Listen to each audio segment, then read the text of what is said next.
부동산 타이밍, 역삼동에서 부동산 타이밍을 하고 있는 김종입니다. 예. 시간이 많이 갔으니까 짧게 하겠습니다. 부동산 투자의 정석이라는 제목으로 고수님들께 제 하수가 이렇게 원포인트를 하게 된 건 대단한 영광입니다.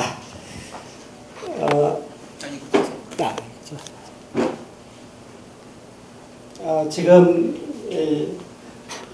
저는 지금 이걸 여기 책에 있는 걸 요약하는 것하고 그리고 제 경우를 지금 나눠서 했는데 일단은 앞에 부분은 요약한 걸 좀 잠깐 설명드리겠습니다.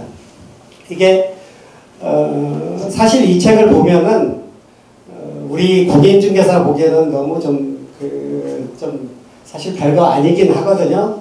여기서 보면은 그러니까 전세 레버리지를 투자하고 그러니까 뭐 얼마만 있으면 여기서 예를 든 것은 3천만 원만 예를 드는데 3천만 원이라는 것은 하나의 예일 뿐이고 4년이라는 것은 꼭 예는 아니에요. 그러니까 4년은 확실히 투자할 필요가 있거든요.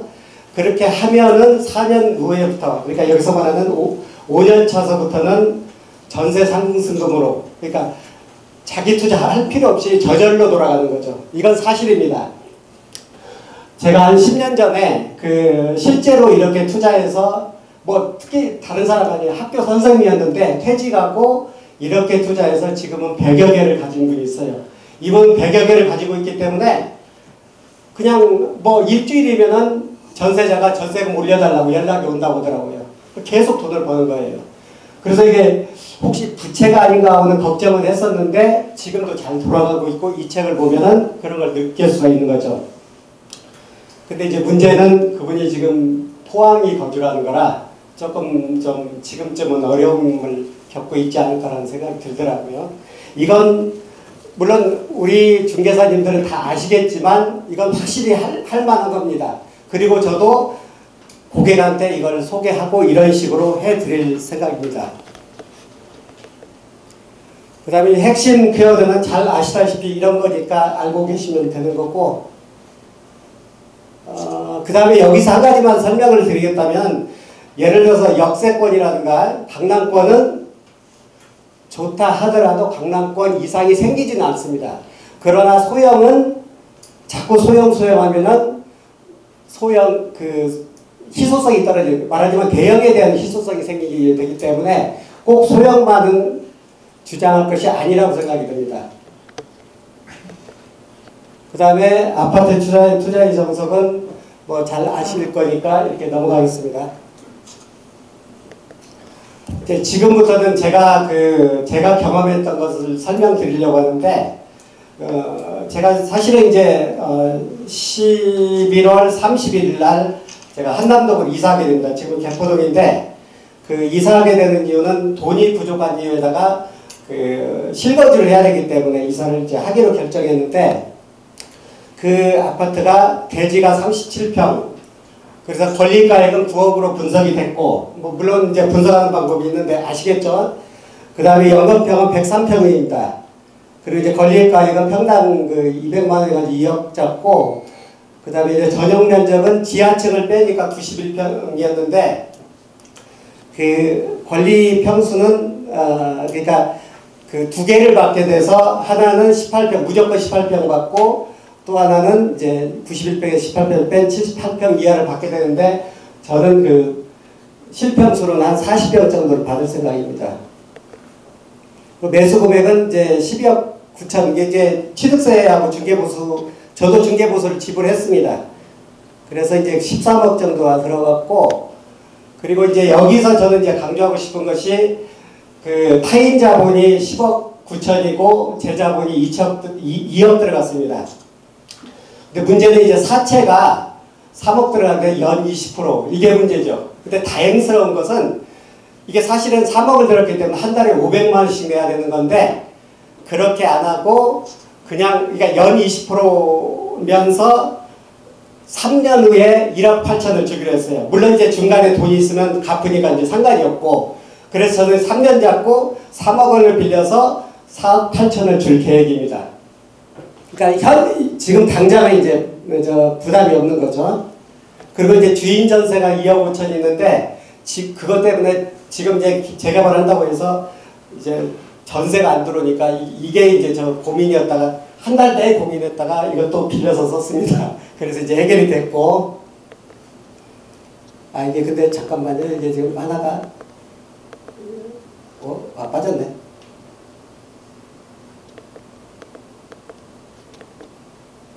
빠졌네 하나가. 자, 그 다음에 이제 예상 추가 비용은 이게 좀 높게 잡았습니다. 이게 25평 분양가가 7억이고 45평 종합원 분양가가 10억입니다. 그러니까 25평 분양가는 일반 분양가의 90% 잡아가지고 이러니까 실제 조합원 분양가 한 6억 정도 잡는 거거든요. 근데 이제 17억인데 저는 이제 권리가액의 13억이라 추가 부담금이 6억이 되고 저는 13억에 구매했으니까 사실은 2억이 프리미엄 된 셈이죠. 정확히는 1억 4천이 된 거고, 그 다음에 이제 4천이자 3억 들어서 예상 추가 비용은 지금 9억 원이 듭니다. 그리고 이제 그 아파트 그 시세는 그러니까 2017년을 기준으로 하고 이제 2022년쯤 23년쯤에 이제 시세가 정확히 형성될 건데, 지금 기준으로 25평이 13억, 45평 22억 잡는데 좀 높게 잡았다고 생각 드실 분도 있을지 모르지만, 어떻게 보면 반포는 한남동은 향이 남향입니다.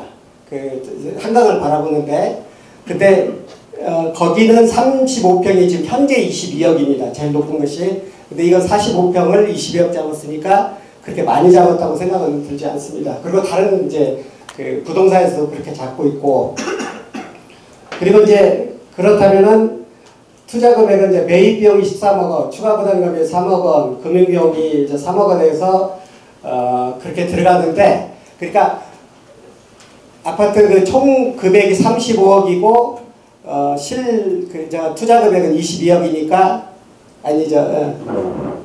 22억이니까 한 13억쯤 남는다고 이제 제가 계산이 되는 거죠. 이건 이제 과도하게 잡았기 때문에 실제로는 한 15억 내지 한 17억 되지 않을까 이게 저는 예상합니다. 근데 저는 이제 제가 지금 사실 하고 싶은 얘기는 이건데, 지금부터인데, 김성주 교수님 대부분 아시죠? 잘 모르셔요? 재개발을 하는데 전문가시거든요. 협회에서 강의를 하시는 분인데, 저도 이제 그분의 강의를 처음 듣고서 사실은 어느 선생님이든지 저는 강의를 듣고 나면 꼭 인사를 드립니다. 감사의 인사를 드리고, 감사의 인사를 드렸기 때문에 그분은 저를 기억하신 거죠. 그러니까 100명쯤 수강을 했는데 제가 특별한 사람이 된 거예요. 그분 앞에서는. 사실은 고조관이 또 그 협회에서 강의를 하실 때 저는 문자를 보냈습니다. 그분한테. 그리고 답을 받았습니다. 그러고 나니까 이제 그분하고 이제 이게 관계가 이제 처음 형성이 되고, 그리고 나서 그분 수업을 집중적으로 들었죠. 한 5번을 들었죠. 그러고 나니까 그분이 이제 저희 자기 부동산에 초대를 해서 저는 개인 지도를 받는 셈이에요. 그러다 보니 실력이 어느 정도 늘었냐면은, 전문가가 볼 때 제가 초보라고 생각할지 모르지만 초보가 볼 때 제가 전문가 수준까지 올라간 거예요. 그러니까 웬만한 것은 다 그러니까 기초적인 것은 제가 말해서 알 만큼 그 도움을 받은 거죠. 그랬더니 이제 그분이 물건을 소개해주고 또 대출, 아까 그 3억 대출도 그분이 해준 거예요. 만약에 그분이 없었다면 저는 이걸 투자를 못한 거죠.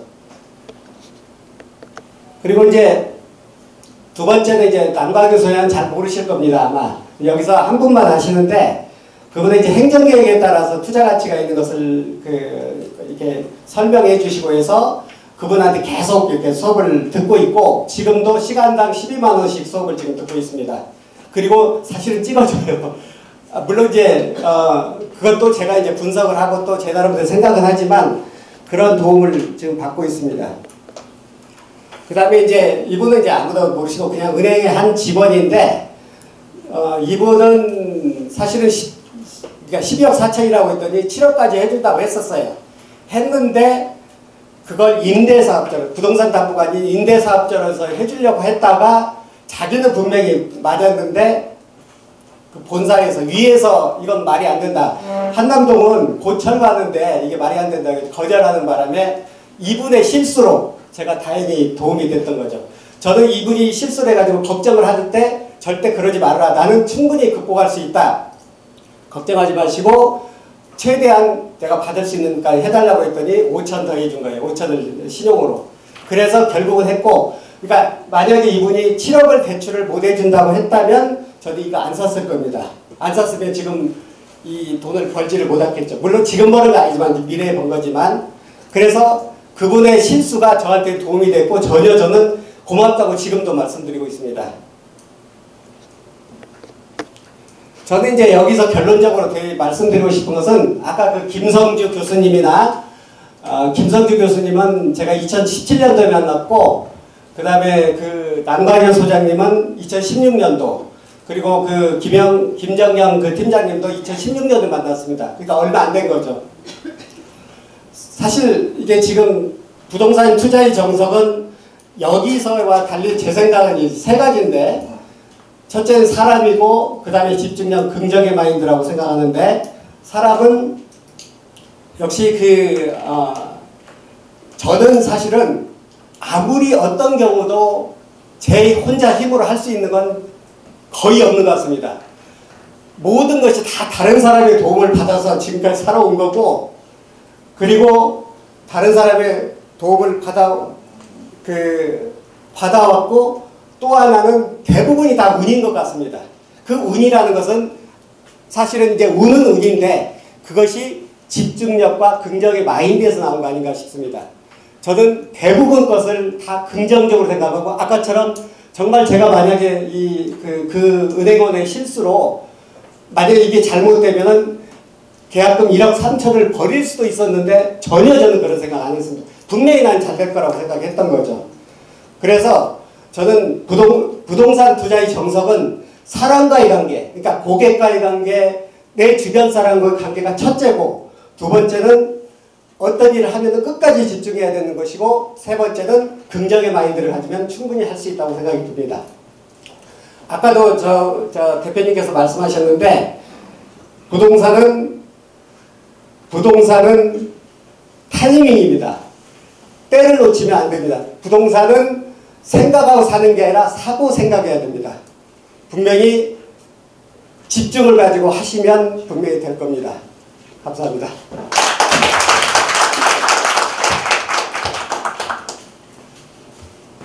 이번에 그 정부 대책이 나와서 좀 많이 힘들잖아요.